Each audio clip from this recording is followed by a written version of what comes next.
S. ஃபர்ஸ்ட்டே ஒண்ணு சொல்லிர்றேன்.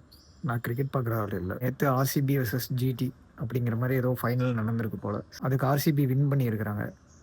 அதுக்கு ஃபேன்ஸ் கொண்டாடுற விதம் வந்து ரொம்ப ரொம்ப ஒரு மோசமான செயலா இருக்குது. ஒரு எப்படி சொல்றது? ஒரு ஸ்டேட் மாரி அடிச்சுக்கிற மாரி, நம்ம இந்தியாவுக்குள்ளேயே மாறி மாறி அடிச்சுக்கிற மாரி, அப்படி ஒரு கேவலமா ஒரு கலவரம் உண்டு பண்ணிட்டு இருக்கிறாங்க. இது யார் ஆரம்பிச்சா, யார் இது பண்ணான்னு தெரியல. பட் இது மக்கள் எல்லார் மேல இருக்கிற ஒரு தப்பு தான். இது ஒரு இவ்வளோ சீரியஸா ஏன் கொண்டு போறோம்? வேணாமே இது. இவ்வளோ சீரியஸா கொண்டு போய், அதனால வர்ற விளைவுகள், இது எல்லாமே பார்த்தீங்கன்னா, ரொம்ப மோசமா இருக்குது. இது வேணாம். இந்த மாரி தான் கொண்டாடணும் அப்படின்னு அவசியம் இல்ல. இது ஒரு நார்மலான விளையாட்டு. இத கோடி கோடியா சம்பாதிக்க போறவங்க அவங்க தான். ஜெயிச்சாலும், தோத்தாலும் அவங்களுக்கு கோடி காசு இருக்குது. கோடி சம்பாத்தியம் இருக்குது. ஒரு சாதாரண கிரிக்கெட்காக பேரிகார்ட்லாம் அடிச்சு உடைக்கிறதும், மண்டையில சைக் ஏறுற அளவுக்கு போணும்னு அவசியம் இல்ல. நீ மேட்ச பார்த்த, என்ஜாய் பண்ண, அவ்வளோதான். உனக்கு புடிச்ச டீம் ஜெயிச்சுதா?